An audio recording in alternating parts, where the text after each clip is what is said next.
اعوذ باللہ من الشیطان الرجیم بسم اللہ الرحمن الرحیم اللہم صلی علی محمد وآل محمد وعجل فرجہم۔ السلام علیکم ورحمۃ اللہ وبرکاتہ۔ ہماری گفتگو چل رہی تھی شیعیت کی شناخت کہ شیعہ کی حقیقت کیا ہے، شیعہ کی پہچان کیا ہے، ان کے عقائد کیا ہیں، اور ہم ولایت علی ابن ابی طالب علیہ السلام اس کو ہم نے ثابت کیا احادیث قطعی اور متواتر احادیث سے۔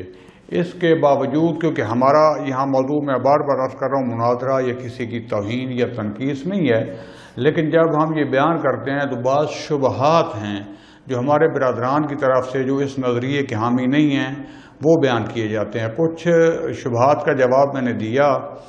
ایک جو بہت بڑا شبہ ہے جس کا پہلے بھی میں عرض کر چکا ہوں، ہمارے برادران کی طرف سے وہ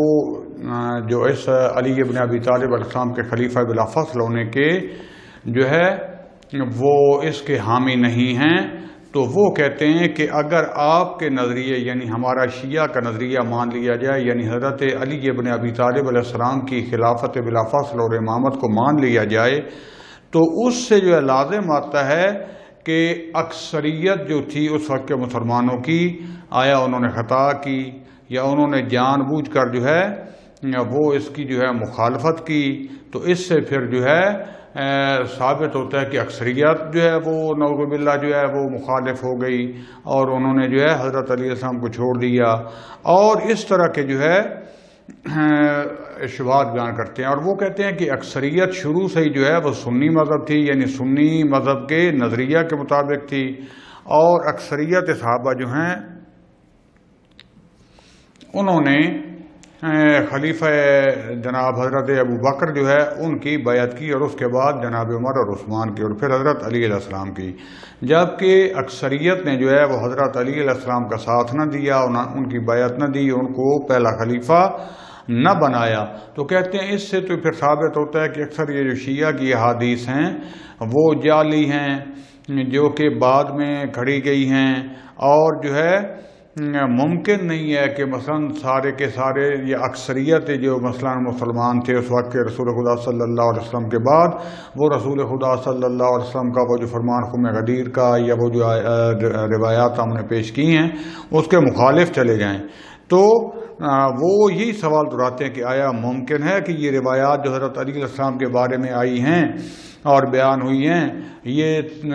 صحابہ کرام نے نہ سنی ہوں، اور یا ان میں سے اکثریت نے مخالفت کی ہو، یا دوسرے الفاظ میں وہ کہتے ہیں کہ ٹھیک ہے بعض لوگ یہ کہتے ہیں کہ ہم مانتے ہیں کہ چلو ایک صحابی ہوتا، دو ہوتے یا کچھ مسلمان ہوتے تو وہ ان کا عمل ہمارے لیے حجت نہ ہوتا، کہ شاید اگر خلیفہ اول دوم چند لوگ ہوتے تو پھر بھی آپ کہہ سکتے تھے، لیکن ہم دیکھتے ہیں کہ اکثریت جو مسلمین کی اور صحابہ کرام کی انہوں نے اجماع کیا، اور حضرت علی علیہ السلام کو خلیفہ نہیں بنایا بلکہ انہوں نے حضرت ابو بکر ان کو خلیفہ وہ اپنے لیے چنا۔ تو اس سے پھر آیا ہو سکتا ہے کہ یہ اکثریت رسول خدا صلی اللہ علیہ وسلم کی مخالفت کرے، تو وہ اس سے نتیجہ لیتے ہیں کہ اس سے تو پھر رسول خدا صلی اللہ علیہ وسلم کی آپ کے نظریے سے اہانت ثابت ہوتی ہے، اور اس سے اکثریت ان کے اوپر خطا کار ہونے کا وہ مثلا لگایا جاتا ہے حکم، جو کہ صحیح نہیں مانتے۔ اور پھر وہ ایک اور جو دلیل پیش کرتے ہیں برادران اہل سنت، وہ کہتے ہیں کہ آیا ایسا ممکن ہے کہ رسول خدا صلی اللہ علیہ وآلہ وسلم نے جب اتنی صحابہ کرام کی تربیت کی، ان کے ساتھ انہوں نے جنگیں لڑیں، ان کے ساتھ قربانیاں دیں، تو اس کے بعد اکثریت رسول خدا صلی اللہ علیہ وآلہ وسلم کا وہ ساتھ چھوڑ دے اور ان کے فرمان پر عمل نہ کریں اور اپنی ایک دنیاوی حکومت اور قدرت کے پیچھے بھاگ جائیں اور حضرت علیہ السلام اور رسول خدا صلی اللہ علیہ وسلم کے فرمان کو چھوڑ دیں۔ تو لہذا وہ کہتے ہیں کہ یہ شیعہ مذہب کی یہ جو روایات ہیں کہ یہ درست نہیں ہیں بلکہ بعد میں بنائی گئی ہیں۔ تو میں اس کا باقاعدہ جواب دینے سے پہلے وہ بات دہرا دوں کہ میں پہلے ثابت کر چکا ہوں کہ یہ فقط شیعہ روایات نہیں تھی جو میں نے پیش کی، بلکہ مسلم صحیح ترین احادیث ہیں جو اہل سنت کے بھی کتب میں ہیں، اہل شیعہ کے کتب میں ہیں، اس سے علاوہ اور بھی بہت زیادہ احادیث ہیں۔ قرآن مجید کی آیات ہیں۔ اور ہم نے پہلے کہا تھا کہ جب آپ نے خلیفہ خدا کو دیکھنا ہے تو آپ کسی کا عمل نہ دیکھیں، آپ قرآن میں آ کر دیکھیں کہ قرآن مجید جو ہے وہ امام یا خلیفہ کی کون سی صفات بیان کرتا ہے، جن میں سب سے بڑی جو علم کی صفت ہے کہ جو ہے خلیفہ خدا جو ہے اس کو علم میں جو ہے سب سے بڑھ کر ہونا چاہیے، اس کو شجاعت میں سب سے بڑھ کر ہونا چاہیے، عدالت میں سب سے بڑھ کر ہونا چاہیے۔ یہ 3 صفات جو ہے مشہور ترین ہیں، جو پہلے ہم بیان کر چکے ہیں اور متواتر ہیں، اور پھر اہل سنت اور شیعہ دونوں مذاہب کی کتابوں میں پائی جاتی ہیں، فقط شیعہ میں نہیں ہیں۔ لیکن پھر بھی جو ہے میں آگے جواب شروع کرتا ہوں اور ایک دوسرا نقصی دیتا جاؤں کہ جو کہتے ہیں کہ آیا ممکن ہو سکتا ہے کہ رسول خدا صلی اللہ علیہ وسلم کا حکم اور اکثریت مسلمان جو نہ مانے، اس کا ایک جواب میں پہلے دے چکا ہوں کہ آپ دیکھتے ہیں کہ رسول خدا صلی اللہ علیہ وسلم کی زندگی میں وہ کہہ رہے ہیں اس سے بڑھ کر اگر یہ بزرگان رسول کا حکم قبول کر لیتے اور نافرمانی نہ کرتے، کہ جس میں واضح کہہ رہے ہیں کہ مجھے قلم اور دوات لا کر دو، تمہارے لیے ایک ایسی چیز لکھ جاؤں کہ ہمیشہ کے لیے تم گمراہی سے بچ جاؤ۔ اور پھر یہ کہتے ہیں کہ نہیں، وہ آگے جو حضرت عمر یا جو باقی اصحاب جو تھے اکثریت، انہوں نے انکار کیا اور شور و غوغا بلند کرنا شروع کر دیا، تو دراصل وہ چاہتے تھے کہ رسول خدا صلی اللہ علیہ وآلہ وسلم کو تکلیف نہ ہو۔ آیا یہ جو رسول خدا صلی اللہ علیہ وآلہ وسلم کے سامنے ایک دوسرے سے کھڑے ہو کے لڑ جھگڑ رہے ہیں، تو تکار کر رہے ہیں، اس سے رسول کو تکلیف ہو رہی تھی، یا صرف وہ حکم مان کر قلم اور دوات دے دیتے جس کا خود رسول حکم دے رہے ہیں، اور خود رسول نے لکھنا بھی نہیں تھا، انہوں نے لکھنانے کے لیے بھی ساتھ جو ہے وہ کاتب رکھے ہوئے تھے، لیکن بہرحال یہ ان کی توجیہات ہیں۔ تو یہ یعنی رسول خدا صلی اللہ علیہ وسلم کی زندگی میں جب ایسا ہو رہا ہے، اس کے بعد جو آپ نے لشکر اسامہ تیار کیا تھا، جناب اسامہ بن زید جن کی 19 سال زندگی تھی، ایک جوان تھی، اور میں بعد میں بیان کروں گا کہ عرب جو لوگ تھے وہ اپنے سے چھوٹے یا چھوٹے قبیلے کی کبھی سربراہی کو قبول نہیں کرتے تھے، جاہلیت عرب سے رسم و رواج تھا، اور اب بھی وہ ظاہر مسلمان تو ہو گئے تھے، لیکن یہ تو نہیں تھے کہ وہ مجتہد بن گئے تھے، فقہ اصول کتنے پڑھے لکھے کتنے سے ذرا تاریخ میں جو ہے بیان کریں۔ ہاں رسول خدا صلی اللہ علیہ وسلم کا ساتھ دیا، یہ غلطیاں کرتے تھے، پھر رسول خدا صلی اللہ علیہ وسلم ان کی اصلاح کرتے تھے، تنبیہ کرتے تھے، بعض کے ساتھ ناراضگی کا اظہار کرتے تھے، اکثر پر شفقت کرتے تھے۔ تالیف قلوب جو دشمن ترین انسان تھے، جنہوں نے فتح مکہ تک جو ہے اسلام قبول نہ کیا تھا، ان کو بھی جو طلقاء جو تھے ان کا بھی جرم جو ہے وہ معاف نہیں ہوا تھا، لیکن یہ تھا کہ ان کی سزا معاف کر دی تھی ان کو۔ پھر جو ہے یہاں تک کہ ابو سفیان کے گھر میں کا جو آئے گا پناہ لے گا اس کو معاف کر دیا جائے گا تاکہ ان کا دل نرم کیا جائے۔ اس کے بعد جو مال غنیمت بعد کی جنگوں میں آتے تھے ان میں سے ان کو زیادہ حصہ دیتے تھے تاکہ ایسا یہ اسلام کے ساتھ مانوس ہو جائیں،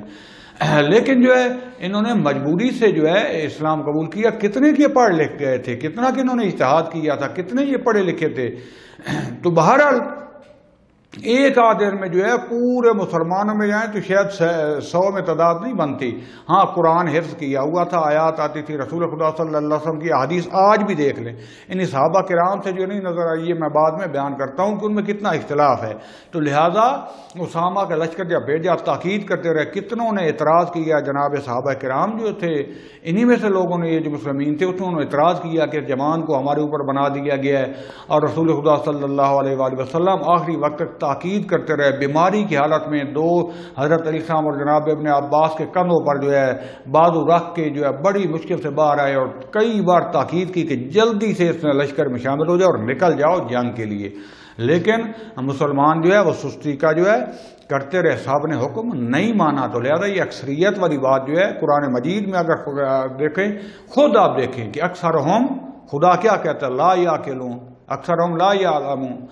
اکثریت معیار نہیں ہے، لیکن ہمارے سامنے قرآن اور حدیث معیار ہے، ہم وہ دیکھیں گے۔ خود انبیاء کے بیٹے، باقی صحابہ کرام تو بعد میں آ جاتے ہیں، پہلے تو اہل بیت آ جاتے ہیں، انبیاء کی اولاد، انبیاء کی بیویاں۔ حضرت نوح علیہ السلام کا بیٹا، ان کی بیوی حضرت لوط علیہ السلام کی بیوی، قرآن مجید ان کے بارے میں کیا کہہ رہا ہے؟ ان کے اہل بیت سے خارج کر دیا کہ آیا وہ نافرمان نہیں تھے۔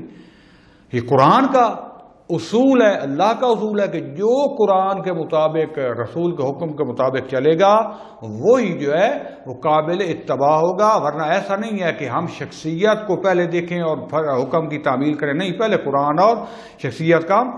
قرآن اور حدیث کا ہم حکم دیکھیں گے، بعد میں دیکھیں گے کہ کون تھی شخصیت اس پر کتنا چلی، چاہے اکثریت ہو چاہے اقلیت ہو۔ تو سب سے پہلا جو پوائنٹ میں باقاعدہ جواب میں عرض کرنا چاہوں گا وہ یہ ہے کہ اول تو یہ ہے کہ اجماع نہیں ہوا جناب خلافت ابی بکر پر، اجماع نہیں ہوا، بلکہ جو بارز ترین برجستہ ترین صحابہ کرام تھے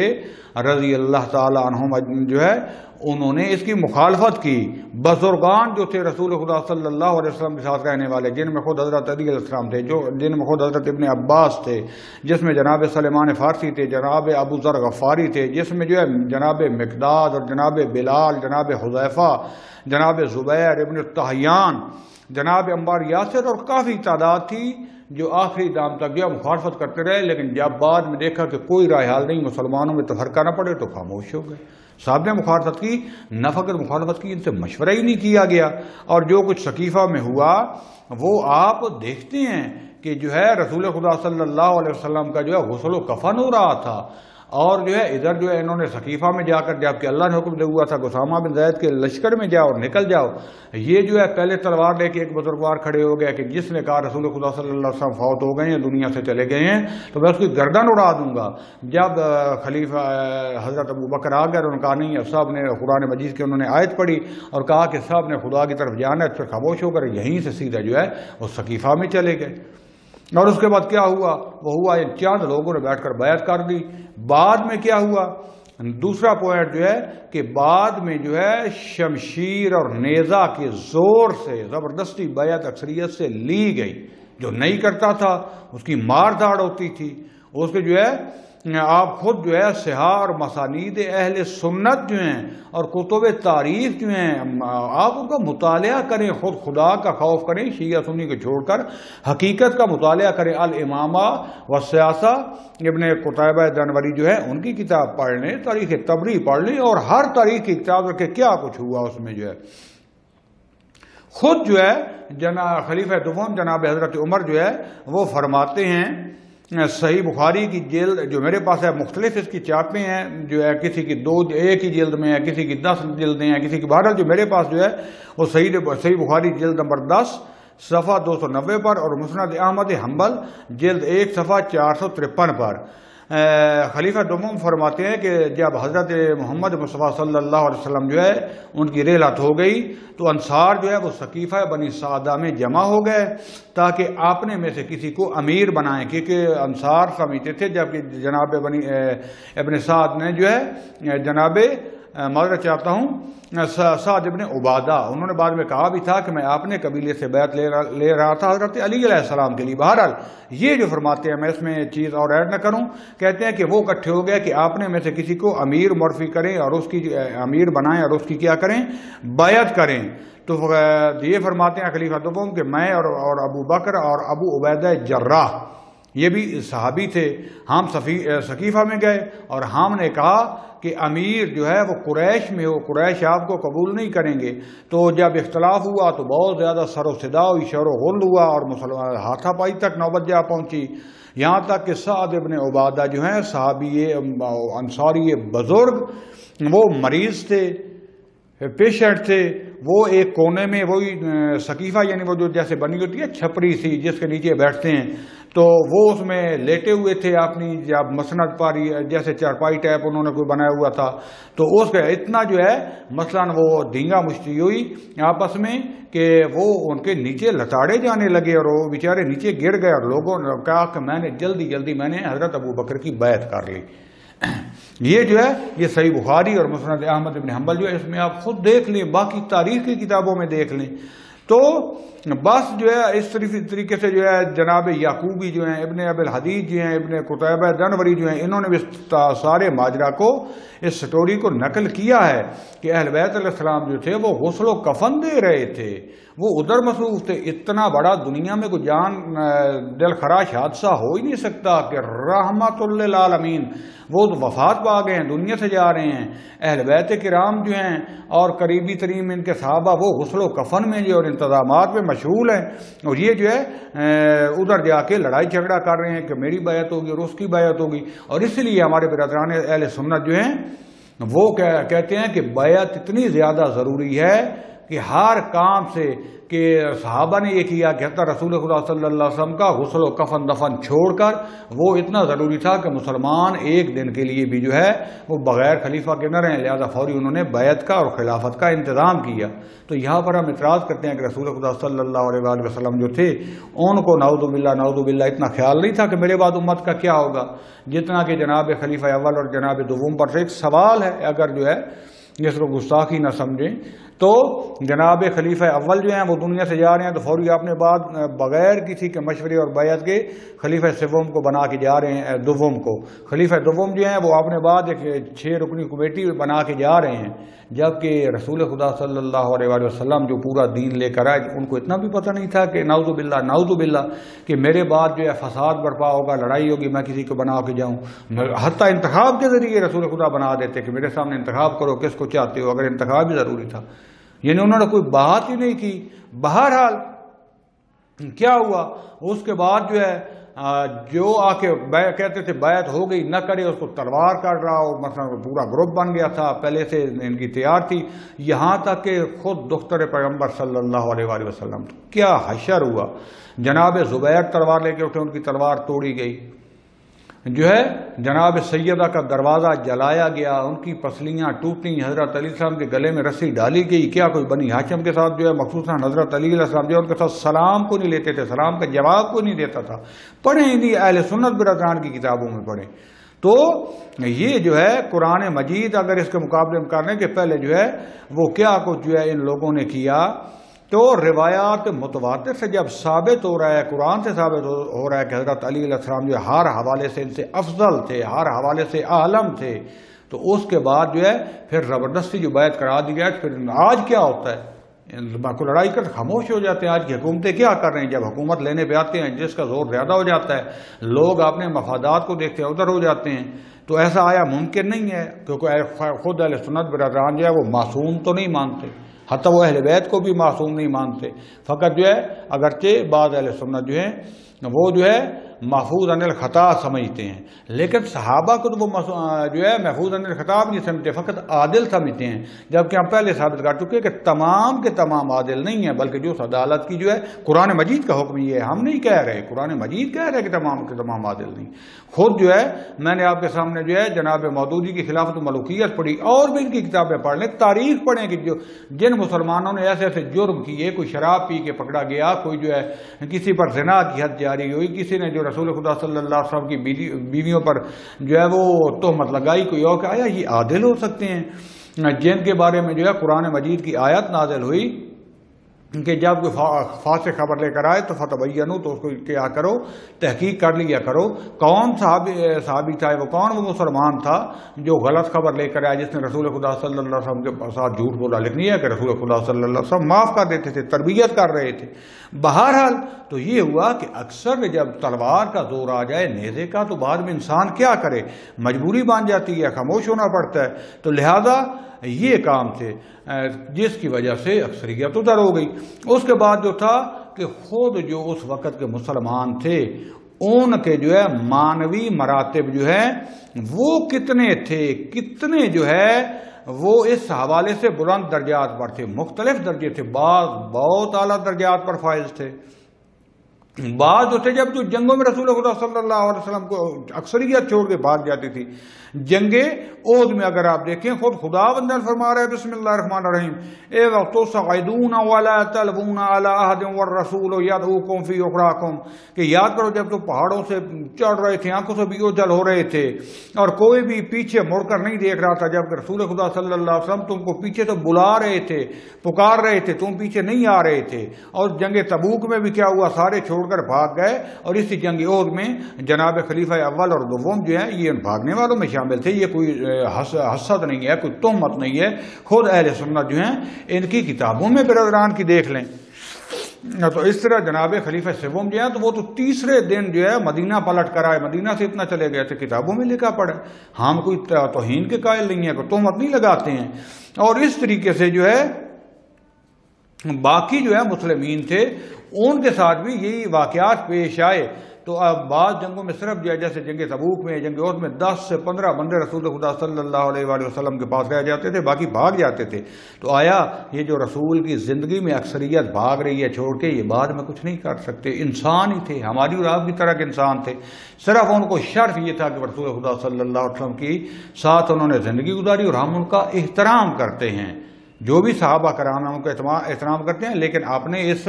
علم و عمل کے لیے، دین لینے کے لیے ظاہر ہم ان سے رجوع کریں گے جو بالکل عادل ہوں گے، ہم ان کو قبول کریں گے۔ بہرحال یہاں تک یہ 3 نکات میں نے بیان کیے، کچھ نکات جو ہے آئندہ والے درس میں بیان کروں گا، جس سے ثابت ہوگا کہ اکثریت معیار نہیں ہے بلکہ قرآن اور سنت معیار ہے۔ وصلی اللہ علی رسول الکریم وعلی اولاد الاطیبین الاطہرین والحمد للہ رب العالمین۔ والسلام علیکم ورحمۃ اللہ وبرکاتہ۔